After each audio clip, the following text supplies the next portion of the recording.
কেন এই যুগে জ্ঞান ছাড়া চলা যাবে না। এই যুগটা অজ্ঞ থেকে চলার যুগ নয়, জ্ঞান অর্জন করতেই হবে। আর এই জ্ঞান অর্জন শুধু এককেন্দ্রিক করলে চলবে না, আপনাকে বহুমুখী শিক্ষায় শিক্ষিত হতেই হবে। অন্যথায় আপনি ওই যে বললাম আল্লাহর নূর, যেটা দিয়ে আপনি এখন বিশ্বকে দেখবেন, এটা অর্জন করতে পারবেন না। আরেকটা কথা বলে রাখি, অনেক ডিগ্রি সার্টিফিকেট অর্জন করার পরেও যদি মনের মধ্যে হিংসা আর অহংকার আর গীবত তহমতের সংস্কৃতি না যায়, ওই নোংরা কলবেও আল্লাহর নূর নাজিল হয় না। কথা বুঝতে পারছি না? অনেক ডিগ্রি সার্টিফিকেট অর্জন করেছেন, তো মনের মধ্য থেকে এখনো হিংসাই যায় নাই, এখনো গীবত তহমতের সমালোচনার সংস্কৃতিই বর্জন করতে পারেন নাই, এখনো খোলা মনে সবাইকে ভাই মনে করতে পারছেন না।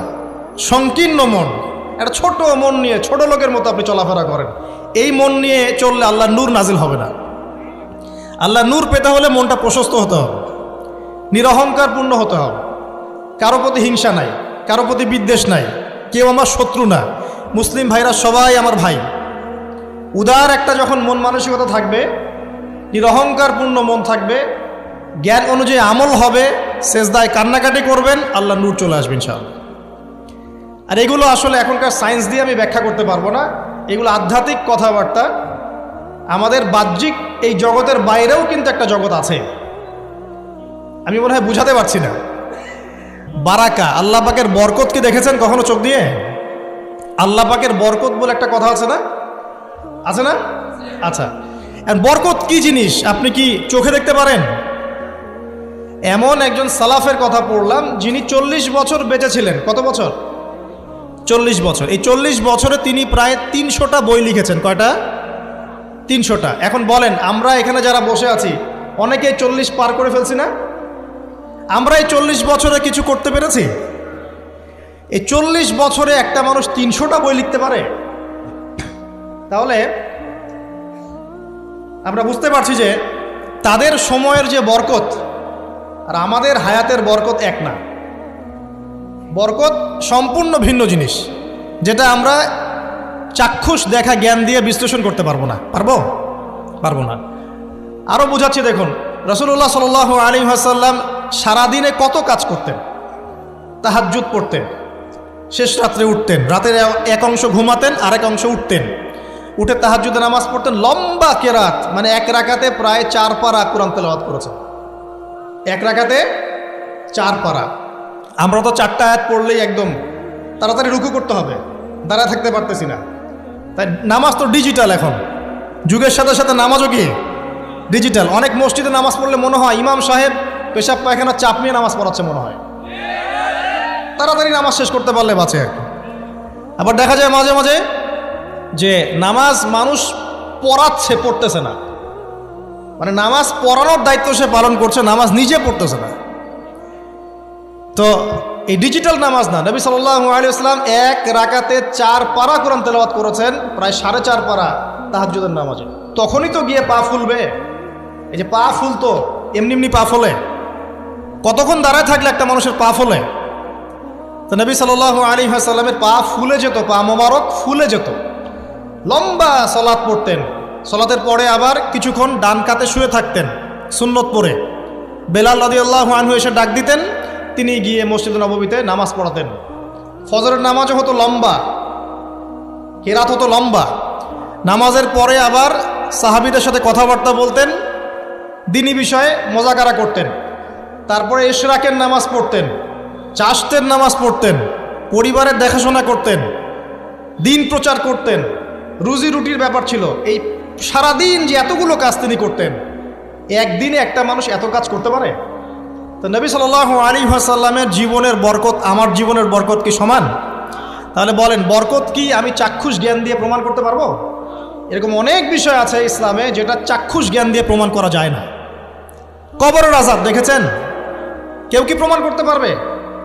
আপনি কি ফেরেশতাকে দেখেছেন যারা এখন এখানে ঘিরে রেখেছে জায়গাটা? এই জায়গাটা কি ফেরেশতারা ঘিরে রাখে নাই? আল্লাহ রাসূল কি সেই কথা বলেন নাই? কিন্তু আমরা কি প্রমাণ করতে পারবো এখন? আপনি চাক্ষুষ জ্ঞান দিয়ে পারবেন না। কবরের আযাব প্রমাণ করতে পারবেন না। স্বপ্ন মাঝে মাঝে দেখেন, সত্য হয় কি হয় না? মুমিনের স্বপ্ন সত্যি হবে কি হবে না? আখিরুজ জামানে মুমিনের স্বপ্ন বেশি বেশি সত্য হবে। তো সত্য স্বপ্নের কি ব্যাখ্যা দিবেন? কোনো ব্যাখ্যা নাই। আপনি কি জান্নাত জাহান্নাম দেখেছেন? দেখেন নাই। মিজান পুলসিরাত দেখেছেন? রূহ, আপনার শরীরে একটা রূহ আছে, আত্মা, এটা কি দেখেছেন? এখন এই যে বিষয়গুলো দেখা যায় না, আধ্যাত্মিকত্ব, বারাকা, আল্লাহর নূর, কবরের আযাব, পরকাল, ফেরেশতা, জিনজাতি, তো এগুলোকে আমরা তো বাহ্যিক জ্ঞান দিয়ে ব্যাখ্যা করতে পারবো না, পারবো? তাই বলে কি এগুলোর অস্তিত্ব নাই? বলেন, এগুলোর অস্তিত্ব আছে কি নাই? যদি এগুলোর অস্তিত্ব কেউ বিজ্ঞান দিয়ে প্রমাণ করতে চায়, পারবে? যুক্তি দিয়ে প্রমাণ করতে চাইলে পারবে? কোনো দর্শন দিয়ে প্রমাণ করতে চাইলে পারবে? পারবে না। তাহলে এখানে একটা বিষয় হচ্ছে, আল্লাহর পক্ষ থেকে যা নাজিল হয়েছে চোখ বন্ধ করে বিশ্বাস করতে হবে। এখন এই চোখ বন্ধ করে বিশ্বাস করলে পরে মানুষ আপনাকে বলবে ধর্মান্ধ, কি বলবে? এবং ইসলামের এই মৌলিক বিষয়গুলোকে যদি আপনি চোখ বন্ধ করে মেনে চলেন, এখনকার বিশ্বের মানুষ আপনাকে বলবে আপনি মৌলবাদী। এখন আপনি বলেন, ইসলামের মৌলিক বিষয়গুলোকে মেনে না চললে কি কেউ মুসলিম হতে পারবে কি না? পারবে? তাহলে পরিপূর্ণ মুসলিম হতে হলে আমাকে মৌলবাদী হতে হচ্ছে কি না? আমি এটা দিয়ে কি বুঝাচ্ছি? বুঝাচ্ছি আল্লাহ পাকের নাজিল করা প্রতিটা বিষয়কে চোখ বন্ধ করে মানতে হবে। কিছু বিষয় আমার বুঝে আসবে, কিছু বিষয় আমার বুঝে নাও আসতে পারে। এখন যতগুলো বিষয় বললাম একটাও কি ব্যাখ্যা করতে পারবেন? কিন্তু এগুলো আপনাকে মানতেই হচ্ছে, কারণ আপনি মুসলিম। আল্লাহ বলেছেন, রাসূল বলেছেন, আমি মেনেছি। এখন আমার জ্ঞান কি আল্লাহ এবং তার রাসূলের জ্ঞানের চেয়ে বেশি না কম? এই পুরো মহাবিশ্ব যিনি পরিচালনা করছেন তার জ্ঞান বেশি না আমার জ্ঞান বেশি? এই পুরো মহাবিশ্বে শত কোটি গ্যালাক্সি আছে, এক একটা গ্যালাক্সিতে হাজার হাজার সৌরজগৎ আছে। এরকম শত সহস্র গ্যালাক্সি নিয়ে একটা আসমান গঠিত হয়। এরকম 7টা মহাদেশ আছে, সাতটা মহাবিশ্ব আছে। এই 7 মহাবিশ্বের উপরে আছে কুরসি, ওয়াসিআ কুরসিয়ুহুস সামাওয়াতি ওয়াল আরদ। তার উপরে আছে মহাসাগর, যার গভীরতা 500 বছরের পথ। তার উপরে আছে আল্লাহ রাব্বুল আলামিনের আরশে আজিম। আর আল্লাহ রাব্বুল আলামিন এই আরশের উপর সমুন্নত। সেই মহান আল্লাহকে আমরা বলি আল্লাহু আকবার। কি বলি? এই যে আল্লাহু আকবারের মর্ম বুঝলেন? এখন এই বিশাল সত্তা আল্লাহু আকবার, আল্লাহ পাক সবচেয়ে বড়, এই সর্বোচ্চ সত্তার জ্ঞান বেশি না আমার জ্ঞান বেশি? তার পক্ষ থেকে যখন কোরআন এবং হাদিস নাজিল হচ্ছে, আমাকে তো চোখ বন্ধ করেই মানতে হবে, নাকি আমি যুক্তি দিব? হ্যাঁ, কিছু বিষয় আমার বুঝে আসবে, কিছু বিষয় আমার বুঝে নাও আসতে পারে। কিছু বিষয় আমি সায়েন্স দিয়ে প্রমাণ করতে পারবো, কিছু নাও পারতে পারি। কিছু আমি দর্শন দিয়ে প্রমাণ করতে পারবো, কিছু নাও পারতে পারি। যেগুলো পারছি না সেগুলো আমার বা আমাদের জ্ঞানের সীমাবদ্ধতা। কথা কি বুঝতে পারছেন? এটা আল্লাহ পাকের জ্ঞানের বা আল্লাহ পাকের ওহির কোনো ত্রুটি নয়। আল্লাহর ওহির কোনো ত্রুটি আছে? এটা আমার জ্ঞানের সীমাবদ্ধতা। আসেন সামনে যাই। যে কথাটা বলতে গিয়ে এদিকে আসলাম, দেখুন এমন অনেক বিষয় আছে যেগুলো আমরা খালি চোখে ব্যাখ্যা করতে পারবো না। আমরা যে যুগটাকে আইয়ামে জাহিলিয়াত বলছি, ওই যুগটাতে যে সমস্যাগুলো ছিল, যে পাপগুলো ছিল, সেগুলো এখনকার বিশ্বে আরও অনেক উঁচু লেভেলে বিরাজ করছে। যেমন এই যে আপনারা বললেন, একটা পাপ ছিল শিরক। সরাসরি মূর্তি পূজা বলছি না, আমরা বলছি কি শিরকের পাপ ছিল। ওই আইয়ামে জাহিলিয়াতের মানুষগুলো শিরকের পাপে নিমজ্জিত ছিল। তারা শুধু মূর্তির পূজাই করতো এমনটা নয়, তারা কবরেরও পূজা করত, তারা মৃত মানুষেরও পূজা করত, তারা কেউ কেউ নাস্তিকতায়ও বিশ্বাসী ছিল।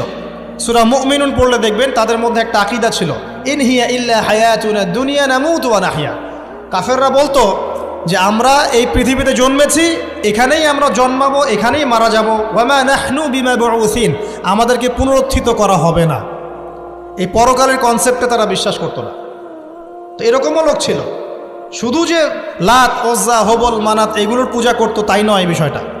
এখানে কবর পূজাও ছিল, এখানে আপনার মৃত মানুষের পূজাও ছিল, এখানে গাছপালা, চন্দ্র, সূর্য, নক্ষত্রের পূজাও ছিল, আবার নাস্তিকতাও ছিল।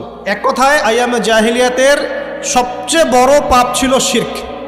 এখন একটু এই 1400 বছর পরে চলে আসে, চলে এসে দেখেন এখনকার সমাজের দিকে তাকান, এখনকার মুসলিম রাষ্ট্রগুলোর দিকে তাকান, আর পুরো বিশ্বের দিকে তাকান।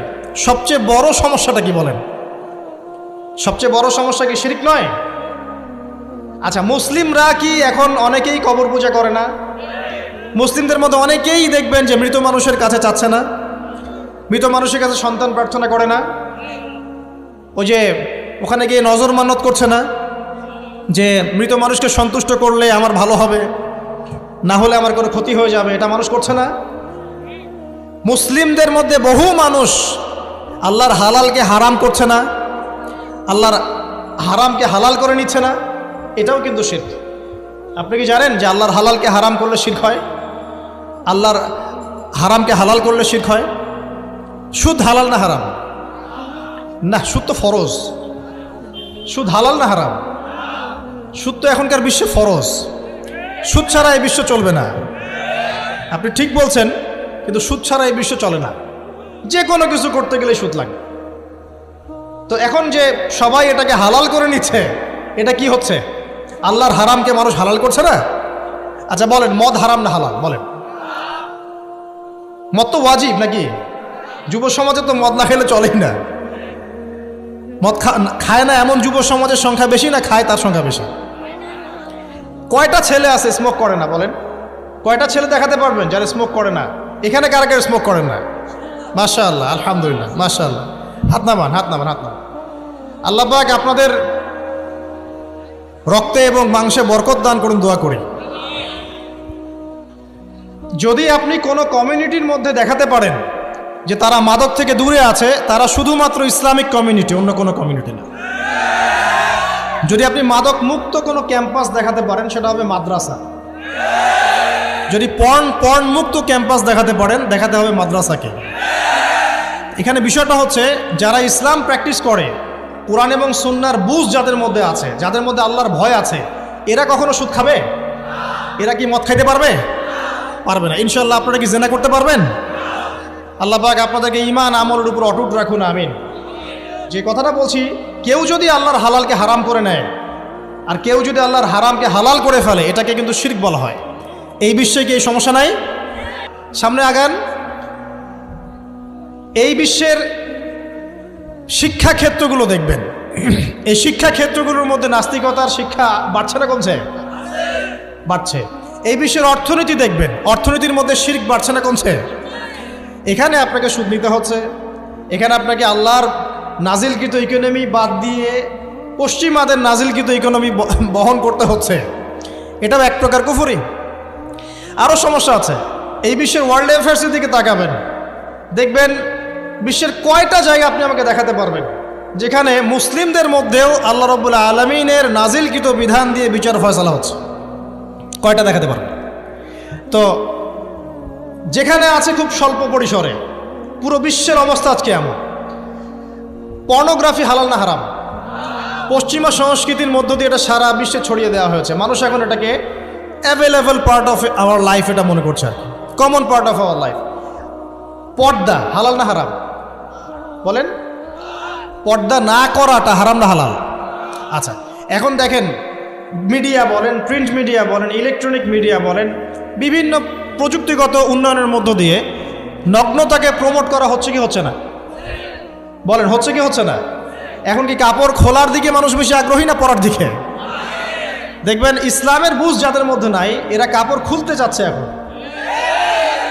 আর আমি আপনাদেরকে বলি, আগের লেকচারগুলোতেও বলেছি, এই পুরো মহাবিশ্বে আমাদের বাবা আর মা আদম এবং হাওয়া আলাইহিস সালাম, তাদের গা থেকে পোশাকটা খুলে ফেলেছিল কে জানেন? কে? ইবলিস। যখনই তারা গাছের কাছে গেলেন, তখন কি হলো? ফালাম্মা যাকাশ শাজারা বাদাত লাহুমা সাওয়াতিহিমা। যখনই তারা গাছের কাছে গেলেন, তাদের কাপড় খুলে পড়ে গেল। তাহলে পুরো মহাবিশ্বে আমাদের পিতামাতাকে নগ্ন করে দিয়েছে কে? ইবলিস, শয়তান। তাহলে এখন পৃথিবীতে যারা মুসলিমদেরকে বা অমুসলিমদেরকে, পুরো মানবতাকে যারা নগ্ন করতে চাচ্ছে, এরা কার এজেন্ট? এরা কার এজেন্টটা বাস্তবায়ন করছে? এটা কি বুঝতে বাকি থাকে? আমি কথাগুলো বানিয়ে বলি নাই। সূরা আরাফ পড়েন, দেখবেন সব লেখা আছে। আসেন, এক কথায় বলতে চাচ্ছি, ওই সময়কার যে শিরকটা শুধুমাত্র মক্কায় সীমাবদ্ধ ছিল, এখনকার শিরকটা গ্লোবালাইজেশন হয়েছে আর কি। পুরো দেশে দেশে দেশে শিরক ছড়িয়ে পড়েছে। আসেন, ওই সময় আরেকটা বড় পাপ ছিল, যেটা এই যে এক ভাই বলল, সেটা হলো রিবা। রিবা, রিবা মানে কি? সুদ। রিবা মানে সুদ, জানেন তো? আর সুদ তো ফরজ নাকি ভাই? আচ্ছা, এমন কোনো গ্রাম নাই বাংলাদেশে যেখানে সুদ নাই, আর বিশ্বের এমন কোনো দেশ নাই যেখানে সুদ নাই। আর এই যুগের কথাই নবী সাল্লাল্লাহু আলাইহি ওয়াসাল্লাম হয়তোবা বলেছিলেন, আল্লাহু আ'লাম, আল্লাহ ভালো জানেন, যে এমন একটা যুগ আসবে যে যুগে ম্যাক্সিমামই সুদখোর হবে। যে ব্যক্তি সুদের ছিটাফোঁটা মানে সুদের পাপ থেকে বেঁচে থাকতে চাইবে, ওর গায়েও গিয়ে সুদের ছিটাফোঁটা গিয়ে লাগবে। এটা সেই যুগ না? আপনি বুঝতে পারছেন না হয়তো, এটা সেই যুগ। আপনি মনে করছেন দাড়ি টুপি পাগড়ি জুব্বা মাশাআল্লাহ সব লাগাই দিছি, হ্যাঁ, বাইরে একটা সাইনবোর্ড আছে, আমি মৌলবী আল্লামা, আমি একজন দায়ী বক্তা, কিন্তু সুদের যে ওই ছিটাফোঁটা এটা আপনার কাছে আমার কাছেও আছে। হয়তো আপনি বুঝতে পারছেন না। কখন বুঝবেন? যখন ইসলামিক অর্থনীতির বইগুলো পড়তে পারবেন। আর শুধু ইসলামিক অর্থনীতির বই যথেষ্ট না, এর পাশাপাশি আমাদের দরকার এই প্রচলিত যে IMF ইন্টারন্যাশনাল মনিটারি সিস্টেম এর নীতিগুলো জানা। তখন কি আপনি বুঝবেন ওয়ার্ল্ড ব্যাংক কী জিনিস, IMF কী জিনিস, ঠিক আছে? তখন বুঝবেন যে পেট্রো ডলার কী জিনিস, তখন বুঝবেন যে হার্ড কারেন্সি সফট কারেন্সি কী জিনিস, এখন বুঝবেন না। আর যেহেতু বুঝবেন না, অতএব আমি এগুলো বলেও লাভ নাই। যেহেতু আপনি বুঝবেন না, আমি যদি এখন এসব নিয়ে কথা বলি, আপনার কাছে মনে হবে এসব কি উল্টাপাল্টা কথা কইতেছে। ঠিক আছে? তো যাই হোক, আগে আল্লাহর ওয়াস্তে ইসলামিক ইকোনমিক্স পড়েন এবং ইন্টারন্যাশনাল মনিটারি সিস্টেম সম্পর্কে পড়েন। প্রত্যেক স্টেটের প্রধান যারা আছেন তারা জানেন যে ওয়ার্ল্ড ব্যাংক কী জিনিস, তারা জানে IMF কী জিনিস। ঋণের এমনি এমনি কোনো কান্ট্রিকে তারা ঋণ দিবে না, একটা বিশাল বড় সুদের জালে ওদেরকে ফেলবে, তারপর জনগণের রক্ত চুষে সুদ শোধ করতে হবে। আর যারা পারবে না, ওরা যে শ্রীলঙ্কার মতো দেউলিয়া হয়ে যাবে। ও কেন দেউলিয়া হয়ে গেছে? বিকজ ও ঋণ শোধ করতে পারছে না, বাস দেউলিয়া। তো যাই হোক, পড়াশোনা করেন। আমি একজন স্কলারের নাম বলে দেই, এক লেকচারে তো সব বলে দেওয়া সম্ভব না। সম্ভব? আমি রাস্তা দেখাচ্ছি আপনাদেরকে। আপনারা আল্লামা তকি উসমানীর বইগুলো পড়েন, নাম শুনেছেন? আচ্ছা, নাকি এখন বলবেন যে উনি তো হানাফি মাযহাবের, আমি তো আহলে হাদিস পড়বো না, এটা বলবেন নাকি? আল্লামা তকি উসমানী এই বিশ্বের সবচেয়ে বড় আলেমদের একজন। আল্লামা তকি উসমানী এই বিশ্বের সবচেয়ে রিনাউন্ড আলেমদের একজন। তার ইসলামিক অর্থনীতির যে পুরো সিরিজ আছে, আল্লাহর ওয়াস্তে বাসায় কিনে একবার পড়ে দেখেন অর্থনীতি কী জিনিস, আপনি কিসের উপর দাঁড়িয়ে আছে। পড়া যাবে না ইনশাল্লাহ? আপনি তাকে ভালো যদি নাও বাসেন, তাও পড়ে দেখেন। মনে করেন আপনি একটা কমিউনিটির মধ্যে আছেন, বা একটা সংগঠনে আছেন, বা একটা ঘরানার মধ্যে আছেন, তাহলে কি অন্য ঘরানার বইপত্র পড়া যাবে না? হারাম হারাম হয়ে গেছে নাকি? এই যে সংকীর্ণ মানসিকতা থাকলে ভাই হেদায়েত পাওয়া যাবে না। আর আপনি যে মনে করছেন আমি একদম হকের উপর আছি, আপনি সঠিক পথে আছেন ঠিকই, তবে এটা সঠিক ভুল পথ। কথা বুঝতে পারছেন না? আপনি মনে করছেন যে আমি একদম চূড়ান্ত সঠিক বিষয়ের উপর আছি। হ্যাঁ, আপনি সঠিক বিষয়ের উপর আছেন ঠিকই, বাট আপনি সহি একটা ভুল পথে আছেন। এটা বুঝবেন পরে, যখন জ্ঞানের পরিধি বাড়তে থাকবে তখন বুঝবেন যে সহি পথ কোনটা, সহি ভুল পথ কোনটা। মুসলিমদের মধ্যে ফাটল সৃষ্টি করে জান্নাতে যাওয়া যায় না। যায়? পুরো মুসলিমরা একটা উম্মাহ, এবং যারাই মুসলিম উম্মার মধ্যে ফাটল সৃষ্টি করতে চায় এরা উম্মার বন্ধু নয়, শত্রু। মুসলিম উম্মার মধ্যে কোনো ফাটল সৃষ্টি করবেন না। সবার মাঝখানেই হৃদ্যতা ভালোবাসার বন্ধন থাকবে। যদি বিভিন্ন ধর্মের মানুষ একসাথে বসবাস করতে পারে একটা দেশে, তাহলে বিভিন্ন তরিকা এবং মাযহাবের মানুষও একসাথে থাকতে পারবে একটা দেশে ইনশাআল্লাহ। আমরা আমাদের মাঝে ইখতিলাফি বিষয় থাকতে পারে, কিন্তু দিন শেষে আমরা সবাই মুসলিম ইনশাআল্লাহ। দিন শেষে ইসলামের জন্য দাঁড়াতে হলে দল মত মাযহাব তরিকা নির্বিশেষে সবাই একসাথে দাঁড়াবে ইনশাআল্লাহ। আল্লাহ পাক আমাদের হৃদয়টাকে প্রশস্ত করুন, আমিন। প্রিয় মা ও বোনেরা, পর্দা ছাড়বেন না।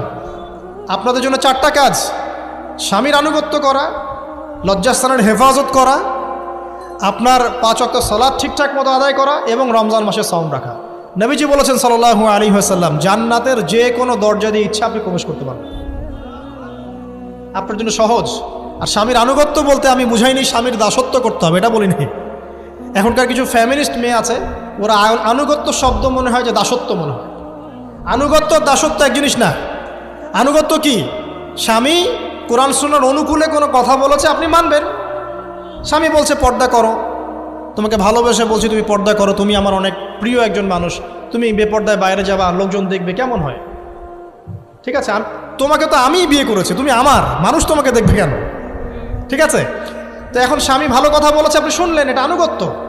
আর ওই স্বামী যদি বলে আসো তো আমার কলিগরা এসেছে, ওকে খাবার সার্ভ করতে হবে, আসো খাবারটা পরিবেশন করো, এখন আপনি বেপর্দা হয়ে আপনার স্বামীর কলিগের সামনে খাবার পরিবেশন করতে শুরু করলেন, এটা কি আনুগত্য করতে হবে? এটা তখন আপনি আনুগত্য করবেন না।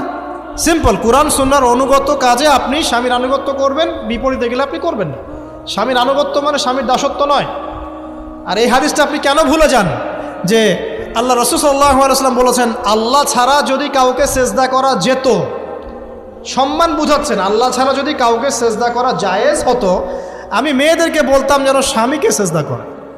কেন? কারণ আপনাকে রেসপন্সিবিলিটি, আপনার খাবার, আপনার ফুড, আপনার শেল্টার, আপনার মানে পুরো দায় দায়িত্ব নিজের হাড় ভাঙা পরিশ্রম দিয়ে, জীবনের ঝুঁকি নিয়ে স্বামী আপনার জন্য করে। সে আপনার সম্মান পাওয়ার যোগ্য তো? সে কি আপনার সম্মান পাওয়ার যোগ্য নয়? আপনি যদি সম্মানের হক আদায় না করতে পারেন তাহলে আপনি অকৃতজ্ঞ। আর অকৃতজ্ঞ মেয়ে কখনো জান্নাতে যাবে? একটা হাদিসে আছে, বেশিরভাগ মেয়ে জাহান্নামের যাওয়ার অন্যতম কারণ হচ্ছে তারা স্বামীর সাথে কুফুরি করে। কি করে? মানে সারা জীবন স্বামী ভালোবেসে যায়, ভরণ পোষণ দিয়ে যায়, সব চাহিদা পূরণ করে যায়, একদিন দেখবেন কথা কাটাকাটি হয়েছে, ওই দিন বলে বসবে যে তোমার কাছে আমি কিচ্ছু পাই নাই সারাদিন। এই যে কুফুরি, এই কারণে তারা জাহান্নামে যেতে পারে বেশি। আল্লাহ হেফাজত করুন। আমি আরেকটা কারণ হচ্ছে যে বেপর্দা। আপনাকে 4টা মূলনীতি ফলো করতে হবে। 1, এমন কোনো পোশাক পরবেন না যে পোশাকটা আটো সাটো, যেটা পরলে আপনার গায়ের কাঠামো বোঝা যায়। এটা বোরখা হলেও পরা যাবে না। আমি কি বুঝাতে পারছি? ডিজিটাল বোরখা দেখেন নাই? দেখছেন? মাশাআল্লাহ। আর কারা কারা দেখছেন? এদিকে চোখ বেশি যায় না? আচ্ছা, এমনি দেখা যায়, চোখ দিতে হয় না, এমনি দেখা যায়। ডিজিটাল বোরখা চলবে না, ডিজিটাল বোরখা চলবে না। আমার মত, এটা আমি মত দিচ্ছি, আমি আল্লাহর রাস্তায় সময় দিয়েছি অনেক দিন, এবং এখানে যে পর্দাটা শেখানো হয় এরকম পর্দা আমি অন্য কোথাও দেখিনি। এত চমৎকার পর্দা শেখানো হয়। কারা কারা সময় লাগিয়েছেন? 3 দিন 7 দিন সময় দিয়েছেন কারা কারা? বেশিরভাগই দেন নাই। সমস্যা নাই, দিতে হবে। আমি বাধ্যতামূলক বলিনি আপনাকে, বলেছি এখানে পর্দা শেখানো হয়, চমৎকার পর্দা শেখানো হয়, যে এখানে চোখটা পর্যন্ত তাদের ঢেকে রাখার তালিম দেওয়া হয়। যাই হোক, যেখানেই শেখেন, অ্যাটলিস্ট পর্দাটা শিখলেই হলো। এমন পোশাক হবে না যেই পোশাকটা আটো সাটো, যেটা পরে আপনার গায়ের কাঠামো বোঝা যায়। 2 নম্বরে এমন পোশাক পরা যাবে না যেই পোশাকটা পরলে বাহির থেকে ভিতরের অঙ্গ দেখা যায়। দেখেছেন? দেখেন নাই? দেখছেন হুজুর? আচ্ছা, আপনারা তো সব দেখেন দেখি। তারপরে 3 নাম্বার, এমন পোশাক পরা যাবে না যেটা অমুসলিমদের সাথে সাদৃশ্য আছে। কথা বুঝতে পারছেন?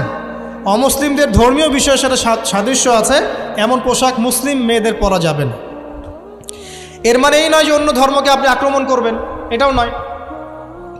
যে যার ধর্ম তাদের স্বাধীনতা মতো পালন করবে। মুসলিমরা বাধা দিবে না। মুসলিমরা দাওয়াত দিতে পারে। কি করতে পারে? দাওয়াত দিতে পারে যে ভাই, যে লা ইলাহা ইল্লাল্লাহর কনসেপ্ট আপনাকে বুঝাচ্ছি, আল্লাহ ছাড়া কোনো মাবুদ নাই, মুহাম্মদ সাল্লাল্লাহু আলাইহি ওয়াসাল্লাম সর্বশেষ রাসূল, এই কোরআন পড়ুন, হাদিস পড়ুন, দেখুন এটাই হচ্ছে মানবতার মুক্তির সনদ। এরপর যদি সে ইসলাম কবুল করে আলহামদুলিল্লাহ, যদি না করে এর হিসাব কে দিবে? সে নিজে দিবে। এর হিসাব কি আমাকে দেওয়া লাগবে? দেওয়া লাগবে না। তো অমুসলিমদের সাথে সাদৃশ্য আছে এমন পোশাক চলবে না। আর 4 হচ্ছে, পুরুষরা মেয়েদের পোশাক পরতে পারবে না, মেয়েরা পুরুষদের পোশাক পরতে পারবে না। জি, আপনাদেরকেই বলছি, আপনারা জিন্স পরতে পারবেন না, মেয়েদেরকে বলছি, এবং টি শার্ট পরতে পারবেন না। আপনারা ওই যে যা ইচ্ছা তাই ড্রেস পরে বলবেন যে 1000 বছরের সভ্যতা সংস্কৃতি, এসব বাজে কথা চলবে না এখানে। এটা 1000 বছরে কোনোদিনও আমাদের দাদা নানিরা এগুলা কখনো পরে নাই। পরছে? আপনার দাদি কখনো এরকম পরছিল শাড়ি? তো যে বললো 1000 বছর থেকে পরে আসতেছে নাকি? সুবহানাল্লাহ। তো এখানে বিষয়টা হচ্ছে, পুরুষ মেয়ের পোশাক পরতে পারবে না, মেয়ে পুরুষের পোশাক পড়তে পারবে না। আমি খুব সংক্ষিপ্ত করে আপনাকে কোরআন সুন্নাহ থেকে 4টা মূলনীতি বলে দিলাম। এই 4টা মূলনীতি কোরআনেও আছে, হাদিসেও আছে।